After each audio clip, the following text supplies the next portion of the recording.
নমস্কার, আমি রীতা। কেমন আছেন সবাই? আশা করি সবাই ভালো আছেন, আর আমরাও ভালো আছি। আমার নতুন আরেকটি ব্লগেই আপনাদের সবাইকে স্বাগত জানাই।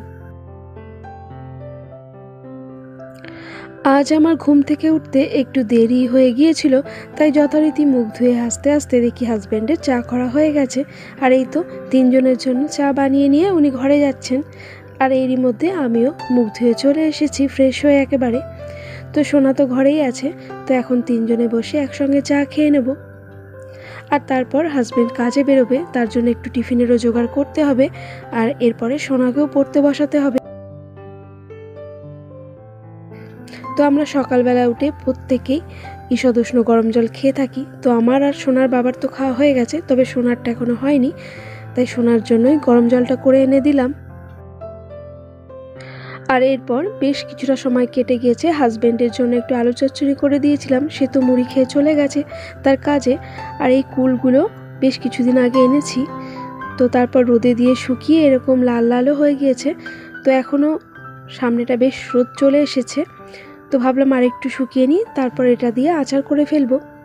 আর এখন তো গরমকাল, আর আমাদের বাড়িতে এখন বেশ রোদ থাকে। এই দেখুন না, সকাল হতে না হতেই কত সুন্দর রোদ চলে এসেছে সামনেটাতে। তো এখানেই দিয়ে দেবো, বেশি দূরে কোথাও দেবো না, তাহলে আবার হনুমানের উৎপাত তো আছেই।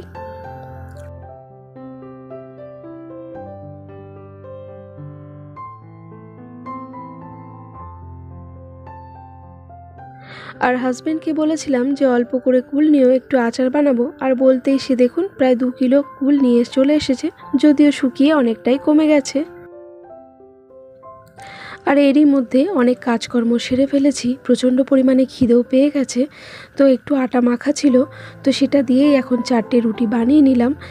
আর গতকালের একটু তরকার ডালও পড়ে আছে, আর সেই সঙ্গে হাজব্যান্ডের জন্য যে আলু চচ্চড়ি করেছিলাম সেটাও পড়ে আছে। তো সোনা তো মুড়ি খাবে না, তাই এই রুটি আর মুড়ি দুটোকে একসঙ্গে নিয়ে দুজনে মিলে এখন সকালে ব্রেকফাস্টটা সেরে নেব। আর রুটিগুলো ফুললে বেশ ভালো লাগে, দেখুন পরপর 4টে রুটি কিন্তু আমার ফুলেছে।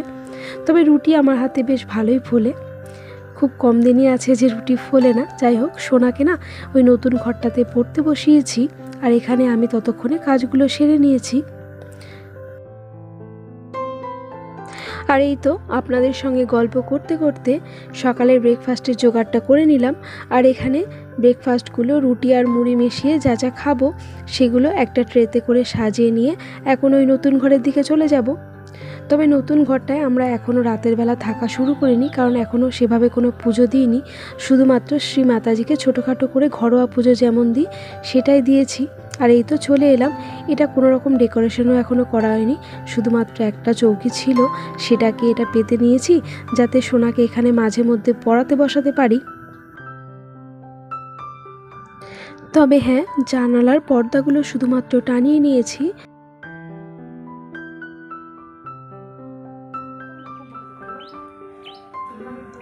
আর এই ঘরটা থেকে না বাইরের চারপাশের দৃশ্যটা খুব সুন্দরভাবে দেখা যায়।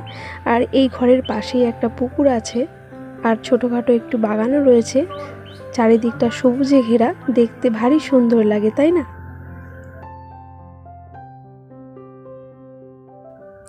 আর এই তো 2 রকমের ব্রেকফাস্ট নিয়ে চলে এসেছি, তো দুজনে মিলে এখন বসে খাবো, মা আর ছেলেতে। তবে সোনা তো মুড়ি একেবারেই খাবে না, এখান থেকে একটা রুটি আমি খাবো আর মুড়িটা খেয়ে নেব, আর বাকি রুটিগুলো সোনা খেয়ে নেবে। এই পর্যন্ত শুধু ঘর দুটোর কাজই কমপ্লিট হয়েছে, এখনও অনেক কাজই বাকি আছে। ঘরে পুট্টি করা, রং করা, জানালার পাল্লা বসানো। তবে এখন এই পর্যন্ত স্থগিত থাকবে, কারণ এই কাজটুকু করতেই অনেক জায়গায় বেশ কিছু পরিমাণে ধার হয়ে গেছে। তো সেগুলো পরিশোধ করার পর আবার বাকি কাজগুলোতে হাত দেওয়া হবে। এখন বেলা প্রায় 12টা বাজে, আর এর মধ্যে আমার স্নান পুজো হয়ে গেছে, আর রান্নাটাও কিছুটা করে রেখেছিলাম। তো তার মধ্যে হাজব্যান্ড ফোন করে বলল যে সে কুন্তিঘাটের বাজারে গিয়েছিল, তো সেখানে মাছ সস্তা পাওয়া যায়। তবে এখন যে মাছটা করছি এটা হচ্ছে ইলিশ মাছের লেজা ও মুড়ো, যার দাম প্রায় 1000-2 টাকা। তো এটা কেনার সামর্থ্য আমাদের নেই, কিন্তু তবুও আনা হয়েছে, কারণ ওই মাছ বাজারে হাজব্যান্ড গিয়েছিল, আমাদেরই এক রিলেটিভ সম্পর্কে আমাদের মামি হয়, তো ওনার কিছু টুকিটাকি বাজার আমার হাজব্যান্ড করে দেন কুন্তিঘাট বাজার থেকে। বিশেষত মাছটাই আনা হয় ওখান থেকে, লোক আছে বলে দেয়, তো আমার হাজব্যান্ড গিয়ে নিয়ে আসে। আর ওই বাজার থেকে এই যে ইলিশ মাছটা আনা হয়েছে, এই গোটা ইলিশ মাছটার দাম ছিল 2000 টাকা, কিন্তু দোকানদার বললেন লেজা মুড়ো বাদ দিলে শুধুমাত্র 100 টাকায় উনি ছাড় দেবেন, যেটার দাম হয় কিনা 300 টাকা। কিন্তু আমার হাজবেন্ড দেখলো যে ওটা অনেকটাই সস্তা, তাই 100 টাকা দিয়ে লেজা মুড়োটা সে কিনে এনেছে। আর মামি ভালোবেসে আমার ছেলের জন্য এক পিস মাছ আলাদা দিয়ে দিয়েছে, কারণ আমার ছেলের সম্পর্কে তো নাতি হয়। যদিও আমার হাজবেন্ড এটা নিতে রাজি ছিল না, কিন্তু তবুও মামি ভালোবেসে দিয়েছে, কারণ যে জিনিসটা এত দামি আমরা কিনে খাওয়াতে পারছি না, সেটা অন্য কেউ এসে দিয়ে যাবে, ওই বিষয়টা না আমার আবার ঠিক ভালো লাগে না। যাই হোক, এটা যখন উনি করে ফেলেছেন তো বারণ করে দেওয়া হয়েছে, তখন মামি বলেছে ঠিক আছে, যে এই ধরনের কাজ আমি এরপর আর কখনো করব না। ভালোবাসার জায়গায় সেটা ঠিক আছে, কিন্তু অতিরিক্ত কোনো দামি জিনিস দিয়ে ভালোবাসাটা ঠিক শোভনীয় না, এটা আমি মনে করি। আর এই তো আপনাদের সঙ্গে গল্প করতে করতে কেমন দেখুন ইলিশ মাছের ঝালটা আমার রান্না হয়ে গেছে।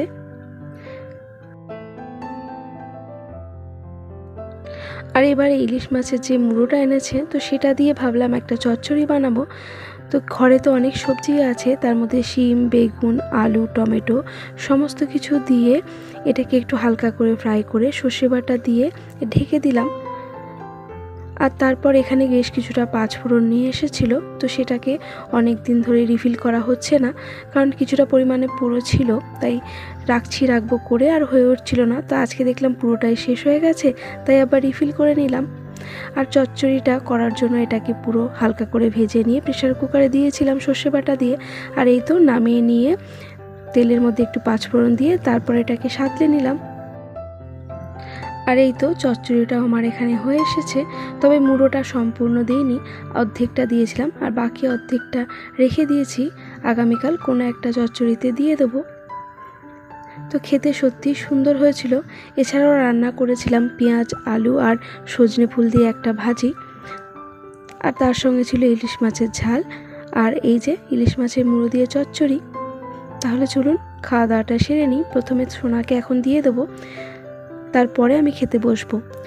তো যেহেতু মাছের পিসটা অনেকটাই বড় ছিল, তো সোনা তো পুরোটাই খেতে চাইছিল, তো ওকে বুঝিয়ে বললাম যেহেতু বাবা হাতে করে এনেছে তোমার জন্য, তুমি অর্ধেক খাও আর বাবা অর্ধেকটা খাবে। আর সে বলা মাত্র বুঝলো এবং রাজিও হয়ে গেল। আর এই তো সোনাকেও খেতে দিয়ে দিলাম, এরপরে আমিও খেতে বসে পড়বো। তবে হাজবেন্ডের ফিরতে একটু দেরি হবে।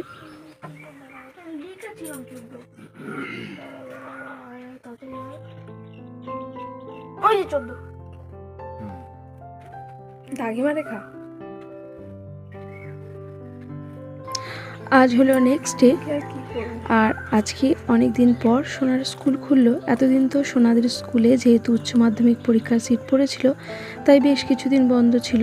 আর শেষ হওয়ার পর এই তো আজ আবার অনেক দিন পরে স্কুল খুলেছে। তো তার ভূগোলে অনেকটা প্রজেক্ট দিয়েছিল, কিন্তু তার আর একদম খেয়ালই ছিল না, তাই তার বাবা তড়িঘড়ি সেই ব্যবস্থাটাই করে দিচ্ছে। আর আমি এখানে কিছুটা সজনে ফুলের বড়া ভেজে নিচ্ছি, যেটা গতকালের কিছুটা ফুল পড়েছিল, সঙ্গে আলু সেদ্ধ। এই দিয়ে এখন সোনাকে আর সোনার বাবাকে খেতে দিয়ে দেবো। তো সোনাও স্কুলে বেরিয়ে যাবে আর তারপর সোনার বাবাও কাজে বেরিয়ে যাবে। এই তো তারপর আমি আস্তে ধীরে সংসারের বাকি কাজগুলো সেরে নেব। আমার আজকের ব্লগটি আপনাদের কেমন লাগলো একটা কমেন্ট করে জানাবেন। যদি ভালো লাগে একটা লাইক করবেন। আর এই ধরনের ভিডিওগুলি যদি আপনারা প্রতিনিয়ত দেখতে চান তাহলে চাইলে আমার চ্যানেলটি সাবস্ক্রাইবও করতে পারেন। আর যারা তা অলরেডি করে ফেলেছেন তাদের অসংখ্য ধন্যবাদ। আগে ভালো করে দাঁড়িয়ে এক জায়গায় পড়ে পারবে, সময় হবে, আস্তে আস্তেই তো 4:30 বেজে যাবে। না ও তো দেখি তখন বন্ধ করে দেয়। টাটা, এসো।